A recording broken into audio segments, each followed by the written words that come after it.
عمرك سمعت عن أشخاص رجعوا للحياة بعد ما ماتوا؟ أنا عارف إن الموضوع تقيل عليك، وبصراحة حلقة النهاردة تقيلة جدا. هنتكلم النهاردة عن العائدون من الموت. قبل ما نبدأ يا ريت نصلي على النبي عليه الصلاة والسلام، وأتمنى إنكم تساعدوا في انتشار الحكاية.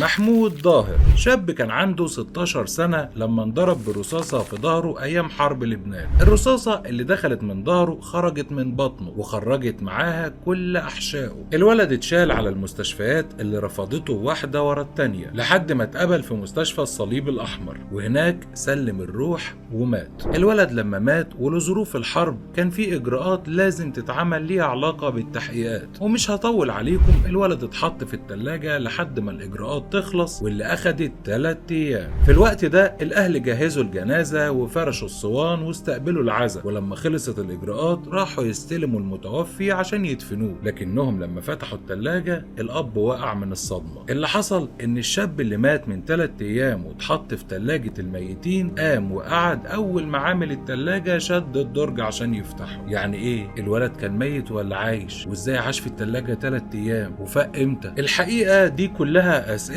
صعب ان حد يقدر يجاوب عليها، خصوصا ان محمود ما كانش عارف هو حصل له ايه، ولا عارف اصلا انه قعد لمدة 3 ايام جوه تلاجة الميتين. لكن اللي شافه محمود وهو فاقد الوعي كان غريب فعلا، لان محمود شاف نفسه جوه جنة خضراء كلها ينابيع واشجار. كان حابب وجوده في المكان ده جدا، ولما رجع تاني للحياة كان كاره الدنيا وعايز يرجع تاني للموت. يمكن محمود اتحط في التلاجة 3 ايام، ورغم خطورة اللي حصل معاه إلا إن حسين حصل معاه اللي أخطر من كده، لأن حسين اندفن تحت التراب فعلا. وحسين شاب مصري بيشتغل خراط، وكان لسه عريس جديد لما مات. وفي يوم كان راجع من شغله تعبان فتعشى ونام، لكن الحقيقة هو ما كانش نايم. حسين حصلت له غيبوبة وحاولوا يفوقوه لكن مفيش فايدة، فطلبوا الإسعاف اللي خدوا لمستشفى أحمد ماهر. ولما كشف عليه الدكتور قال إنه لقاه ميت، وقال إنه مات مسموم. وبدأت بقى الإجراءات إياها بتاعة شهادة الوفاة وتصريح الدفن والتكفين والتغسيل والدفن والعزاء. حسين اندفن، وبعد ما خلصت أيام العزاء ال3 فلقى نفسه متكتف جوه مكان كله ضلمة في ضلمة. مد إيده عشان يحاول يلمس حاجة ملقاش تحت إيده غير جثث. لمس نفسه لقى شاش وقطن وكفن. حاول يشيل كل ده من على جسمه ويصرخ، لكن كان خايف وبردان وبيترعش. حاول يطلع على سلم المقبرة ويفتح ويهرب، لكن معرفش لأن الباب كان مقفول من بره. ولمدة يومين فضل حسين قاعد يصرخ على سلم المقبرة. وفي اليوم الثالث حصلت الكارثة. التربي سمع الصريخ اللي جاي من القبر، ففتح لقى حسين قاعد على السلم عريان. الراجل جات له أزمة قلبية ومات. خرج حسين وهو بيصرخ من الرعب، والناس اتلمت ونقلوه المستشفى. لكن أول ما أهله دخلوا وشافوه عايش وقعت الأم هي كمان ميتة. حسين اندفن، ولما رجع من الموت كان التمن غالي. ماتت أمه والتربي اللي فتح له باب القبر، وهو قعد أكتر من 3 شهور في المستشفى مش عارف يتكلم من الصدمة ومن اللي شافه. ولحد النهاردة حسين مش عارف يعيش حياته بشكل طبيعي. لكن في اللي أصعب من حالة حسين، حالة شاب متوفي من فنزويلا اسمه كارلوس كاميخو. حصل له إيه كارلوس أخطر من الدفن؟ يعني كارلوس اتشرح حضرتك.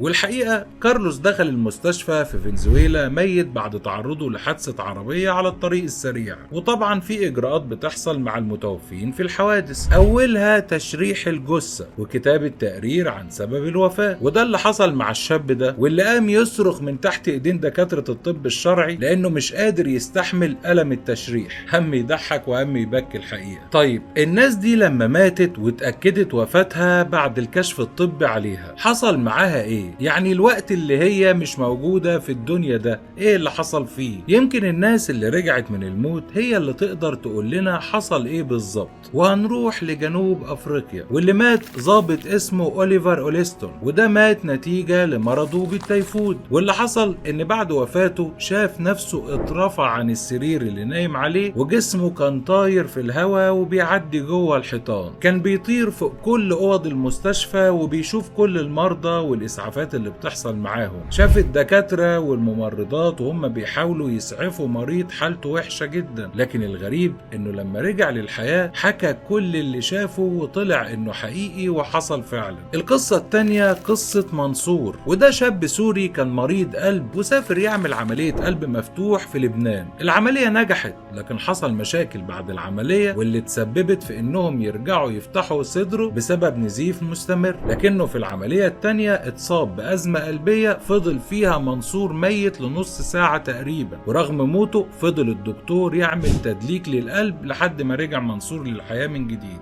منصور لما مات شاف نفسه في وسط الجراحين اللي بيحاولوا ينقذوا حياته. بعدها لقى نفسه بيترفع في سقف الأوضة وشاف مراته بره الأوضة وهي بتتصل بأهله وبتبكي. بعدها راح لبيته في دمشق وشاف الست اللي بتساعدهم في البيت وهي قاعدة مع صاحبتها وبتفرز الجوابات اللي جاية للبيت. وقتها منصور وصف شكل الجوابات اللي وصلت للبيت ووصف صاحبة الست اللي بتساعدهم بالتفصيل، رغم انهم ما كانوش يعرفوا ان ليها صاحبة بتشتغل في بيت قريب. طبعا كل اللي حكاه منصور اتأكد صحته، لكن الأغرب في الموضوع هو اللي حكاه عن رحلته من الحياة للموت. بيقول منصور انه عدى من بوابات ضخمة قوي وبعدها شاف كل حياته اللي فاتت بتتعرض عليه. بعدها جاله ملاك واخده لمكان واقف عليه واحد وشه مليان نور. الشخص ده راجع الاسماء في كتاب ضخم كان معاه ولقى فيه اسم منصور. المكان كانت ريحته منعشة جدا ومليان ورود جميلة، والمية الصافية نازلة من الجبل ومرتبطة بالسحاب. وكان منصور مش حاسس بأي وجع مع انه كان بيتوجع قبل ما يموت. بعدها جاء ملاك تاني واربع اشخاص لابسين هدوم بيضة وطلعوا فوق الجبل وطلبوا من منصور يطلع معاهم، لكنه كان مش عارف. فسألوا الملاك انت عندك مشكلة؟ هل تحب ترجع؟ رد منصور وقال ايوه عايز ارجع لان مراتي واهلي محتاجين لي. فقال له الملاك خلاص تقدر ترجع دلوقتي، لكنك لازم ترجع تاني هنا في تاريخ محدد. وقالوا له على الميعاد وعلى مهمة لازم يعملها لما يرجع. في اللحظة دي منصور حس بوجع العملية وفعلا رجع للحياة من تاني، وحكى لمراته عن كل اللي شافه، لكنه ما قالهاش عن نوعية المهمة ولا تاريخ رجوعه تاني. ومشت الحياة وسافر منصور ومراته للحج،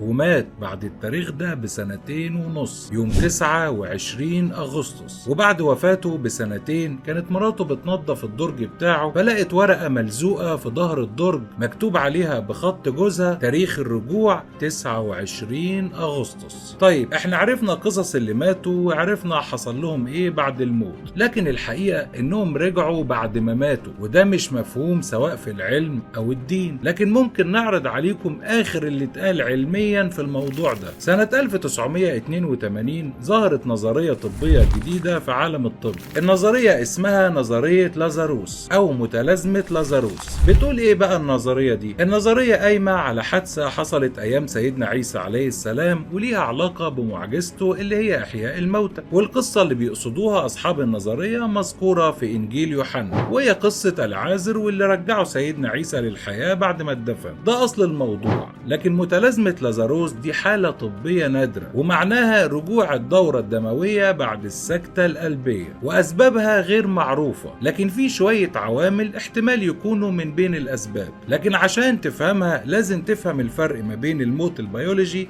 والموت السريري. والمقصود بالموت السريري هو الحالة اللي بيقف فيها التنفس والدورة الدموية، او اللي بيسموها سكتة قلبية. بعد السكتة القلبية ووقوف القلب الدماغ كمان بتقف في خلال كام دقيقة، وممكن المريض يتلحق في الكام دقيقة دول، وده لما بيحصل انعاش للقلب ورجوعه للنبض من تاني. لكن الموت البيولوجي هو موت الدماغ، وبعد موت الدماغ مفيش رجوع للحياة ولا انعاش للقلب ولا حاجة من دي. وبيقول الدكاترة ان ممكن الدماغ تموت ومحدش يكتشف ان المريض ده توفى لان وظائفه بتبقى لسه شغالة زي القلب مثلا. في النهاية وخلاصة الموضوع ان موت الدماغ ده موت نهائي مفيش بعده رجوع. لكن الحالات دي بتموت موت سريري، يعني القلب والاعضاء بيقفوا لكن الدماغ بتكون عايشة، واللي بيشوفوه مجرد افكار باطنية ليها علاقة بخبراتهم، وان المخ لما بيتعرض لضغط شديد بينفصل عن الواقع وبيفرز مواد اسمها الافيونات الداخلية. الافيونات دي بتمنع الاحساس بالالم وبتدي شعور بالراحة والسلام، ووقتها المخ بيدخل في حالة من اللاوعي بيحس فيها المريض بان جسمه انفصل عن روحه وعقله. بس كده. يا رب ما اكونش طولت عليكم واكون قدرت احكي لكم لكم الموضوع اللي كان معايا النهاردة بشكل مبسط وسهل. كان معاكم أخوكم